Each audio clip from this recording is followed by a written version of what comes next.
Hi, I'm Pat James. My co-authors and I have been involved since the Adelaide Convention in developing a range of new innovative technology applications to support geotourism interpretation.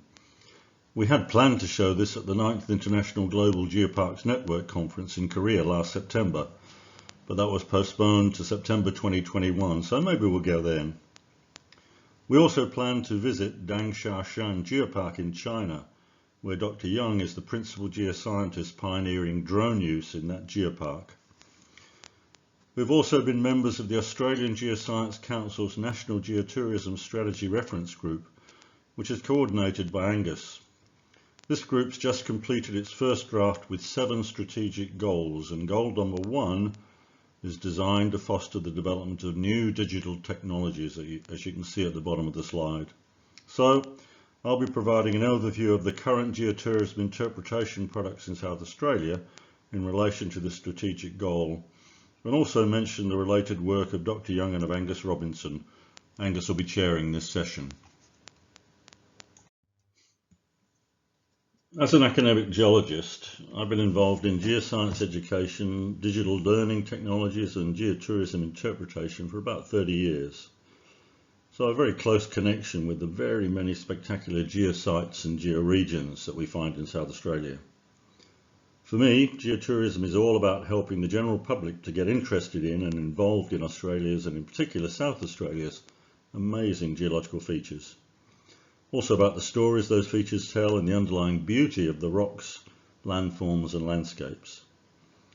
This is best done by showing tourists spectacular examples of geological features at, for example, geosites like geoheritage sites, and then explaining to them by geointerpretations what incredible stories the rocks can reveal. Serial examples of such geosites can be linked together as geotrails, and whole geographic areas such as conservation or nature reserves and national parks or geoparks can be used to provide a wonderful and useful geotourism experience. This current project stems from my interest over the last 5 years as a research associate with Nature Foundation South Australia in conjunction with UniSA's Project Live, but also with the Geological Society of Australia in their field guides and geotourism subcommittees, and also the Geological Survey of South Australia in regard to their discovery trails. South Australia's geological monuments or geoheritage sites provide a stunning reference collection of potential geotourism locations or geosites and regions. These were started more than 40 years ago by my colleague Maud McBriar from Adelaide University and the South Australian Field Geology Club. We've documented a wealth of spectacular geosites which have been carefully described and displayed in 10 volumes of the Geological Society's Geological Monuments, and there are now almost 500 sites located in all of the major georegions of South Australia and found on the GSA website. All are available as printed volumes on CD and on the World Wide Web through the Geological Survey's SARIG website and on the GSA website. By the way, the first monument listed was at Halleck Cove back in 1977 in metropolitan Adelaide, and the very last was Bubble Rocks Gully, only published a few months ago. As you can see in this slide, in South Australia we already have a variety of geotourism projects and products. South Australian branch of the GSA has published 12 paper field guides, shown here from Bratchina Gorge, Halleck Cove, Victor Harbour, and there are many others from Coorong Road, Lower River Murray to Sellex Hill, Streaky Bay and even the building stones of the North Terrace. These were produced by people like John Cann and Barry Cooper and others, and there's a new one just about to be published, a wonderful one of Sturt Gorge. These guides have very simple maps and trails, some stunning images and relatively simple geointerpretation. They tell stories like those of global climate change from the Halleck Cove Permian glaciation and the earliest Ediacara fauna from the Bratchina Gorge Trail to the ancient Delamerian mountain ranges and the granites of Victor Harbour. There are no digital projects yet, but all are available online for printing and might be upgraded to mobile app products in future. Likewise, as you see on the right, the South Australian Geological Survey has produced Google Earth style discovery trails descriptions of geotrails and rocks from the Gawler and Middleback ranges. This slide shows there are new geotourism materials involving my co-authors. Here's an example from New South Wales that Angus has been championing. It's the Geotourism Map project. It's a large-scale free map and a geotourism guide with lots of geosites, short descriptions, locations around New South Wales, and it could be expanded to other states and maybe made digital. But it's new digital technology is what I'm most interested in. I gave my first live lecture by PowerPoint to students more than 30 years ago in 1988, and have been using digital cameras to capture materials since 1989. Many thanks, of course, to Apple Macintosh computers. And now with a smartphone, a GoPro camera, a drone, some software, augmented reality can add a lot of stimulating interest to the users and the visitor experience, like the Pokemon Go app here and things like geocaching.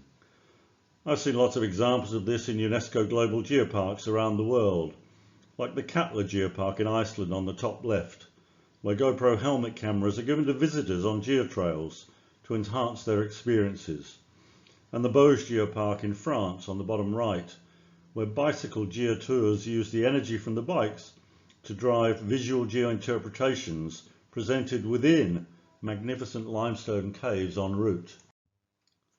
So at the University of South Australia with Project Live, led by Tom Raimondo, who you've just heard from, complete virtual experiences are being developed in the new Mawson Lakes Virtual Reality Lab. And virtual field trips for students and tourists are being used to create virtual worlds for ecotourism and geotourism. And I've been very fortunate to be part of that project and to develop a couple of pilot virtual reality outback tours on the Nature Foundation Reserve, where I've been developing geotrail products, which we'll see in a short while. This slide shows the stunning landscape of Nature Foundation's Witchelina Nature Reserve in the Wallaran Ranges, about 600 kilometres north of Adelaide, which is currently being rewilded by the Nature Foundation South Australia.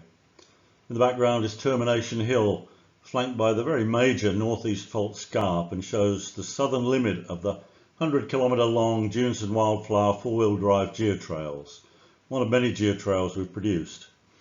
As part of the Flinders Ranges ancient Adelaide Rift Superbasin, it's got fantastic sedimentary rocks, brilliant and enormous Delamerian fold thrust mountain belt structures, plus beautiful desert landscapes.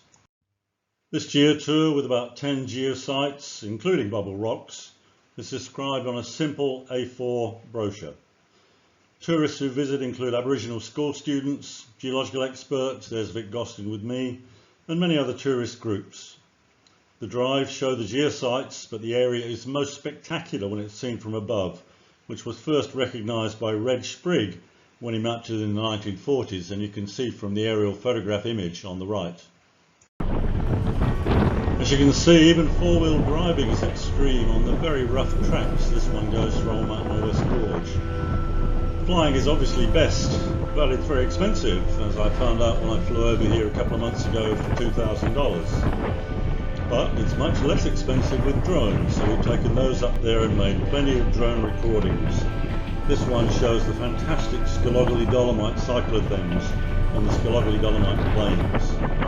On the right you can also see that I've been able to simulate that sort of flight by Google Earth Tours, and of course you can add music to that as well. And now we've developed a virtual reality experience for marketing, promotion, accessibility, including other images and information on maps, and I'll show you this next. Unfortunately, I can't show you the virtual reality site, but here are a couple of pictures from the virtual reality immersive experience.